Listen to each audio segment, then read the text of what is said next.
kontraktor na nagbulsa ng budget para sa flood control? Sagot. Asan na ang budget para sa flood control? O budget na bilyones na binulsa ng mga nakabarong at may sasakyan na Rolls Royce at Cadillac? Sagot. Asan na ang budget para sa flood control? Hoy mga engineer at kontraktor, sana dagdagan nyo naman ang semento at bakal para sa flood control? Sagot.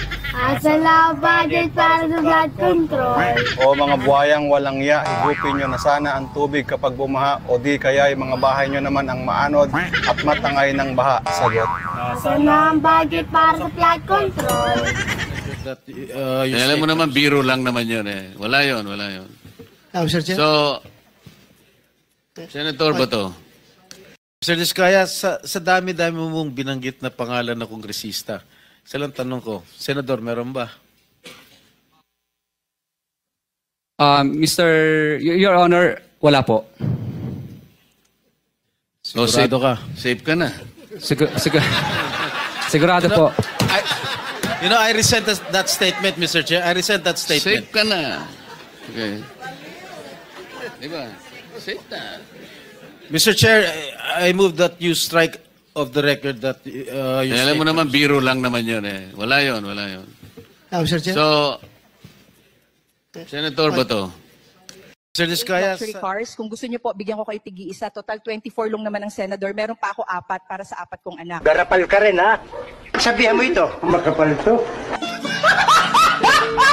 Opo, Your Honor, meron po akong 28 luxury cars. Kung gusto niyo po, bigyan ko kayo tig-iisa. Total 24 lang naman ang senador. Meron pa ako 4 para sa 4 kong anak. Garapal ka rin, ha?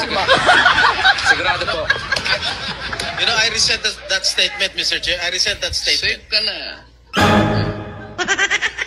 Diba? Safe. Diskaya, sa dami-dami mong binanggit na pangalan na kongresista, isa lang tanong ko, Senador, meron ba? Your Honor, wala po.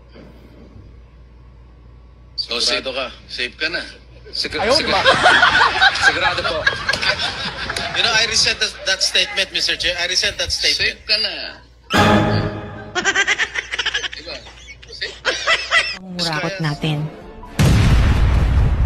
Kung tutuusin, hindi lang naman kaming mga kontraktor ang nakikinabang dito.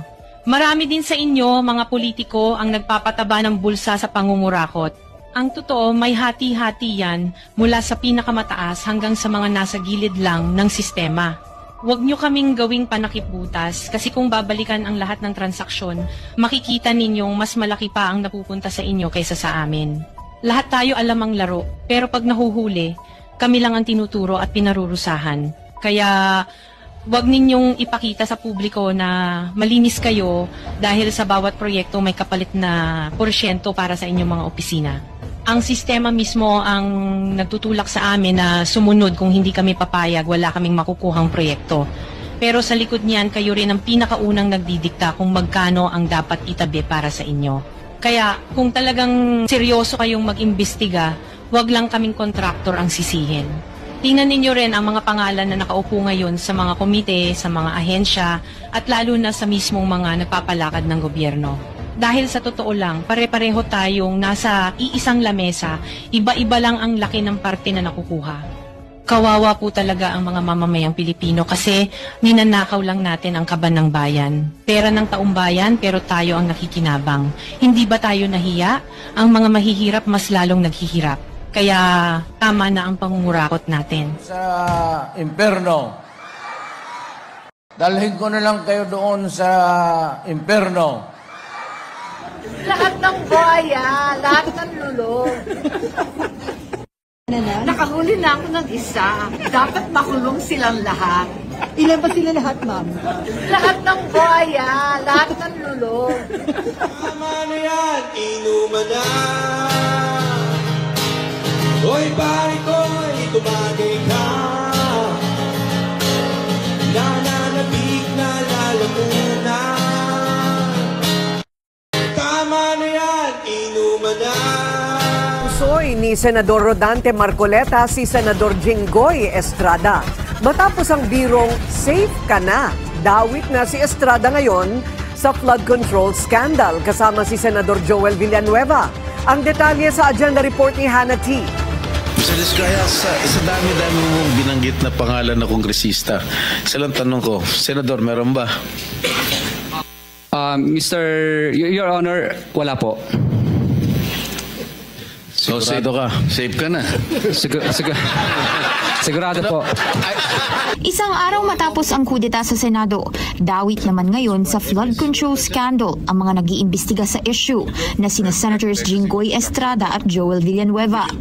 Binunyag ni dating DPWH Bulacan Assistant District Engineer Bryce Hernandez na may kickback daw ang dalawa sa ilang projects sa Bulacan. 30% ang umano'y porsyento ni Estrada sa 355 million pesos na mga proyekto sa Hagonoy at Malolos, habang sa 600 million worth of projects naman sa Balagtas, 30% din daw ang cut ni Villanueva. Naglabas pa ng resibo sa House Infrastructure Committee hearing si Hernandez sa umano'y kaugnayan nila ng iba pang DPWH officials sa dalawang senador. Una ang pictures ni Estrada kasama si dating Bulacan 1st District Engineer Henry Alcantara na natanggal sa pwesto dahil sa mga palpak na flood control projects sa Bulacan. I'm just trying to show that Mr. Alcantara, Engineer Henry Alcantara and Senator Jinggoy Estrada have met a couple of times already. And they appear, what do they appear? Do they appear close? And they appear super close, Your Honor. Yung undersecretary na binabanggit po ng lahat ng mga tao rito, hindi ba? Yes, Your Honor. So hindi ba kayo magkakasama sa isang sindikato? Hindi po, Your Honor. Wala po. Magkasama kayo sa Maynila, magkasama kayo sa DPWH. Tapos tinatanggi mo ngayon na wala kayong connection kay Jinggoy Estrada, Senador Jinggoy Estrada. Paano naman nangyari? Tingin nyo maniniwala yung mga taong bayan? Wala po kong personal na connection po kay Senator Jinggoy, Your Honor. Ibig mo sabihin, nung panahon na yon, sino bang mayor noon? Tatay niya, hindi ba? Yes, Your Honor. Tingin mo naniniwala kami sa mga ganyang mga pagsasalita na yan?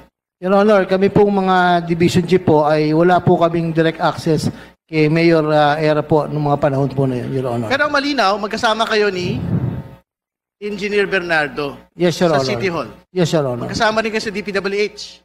Cool, takot sa paman kasi napakasagwa naman, napakababa naman ng uri ng politiko natin pagka ganun. Wala kang karapatang maging senador. Takot ka pala eh. Di ba? Hinalal ka ng taong bayan, represent mo yung taong bayan. Ganun dapat ang attitude mo. Hindi yung takot sa isang politiko, takot sa paman. Kasi napakasagwa naman, napakababa naman ng uri ng politiko natin pagka ganun. Wala kang karapatang maging senador.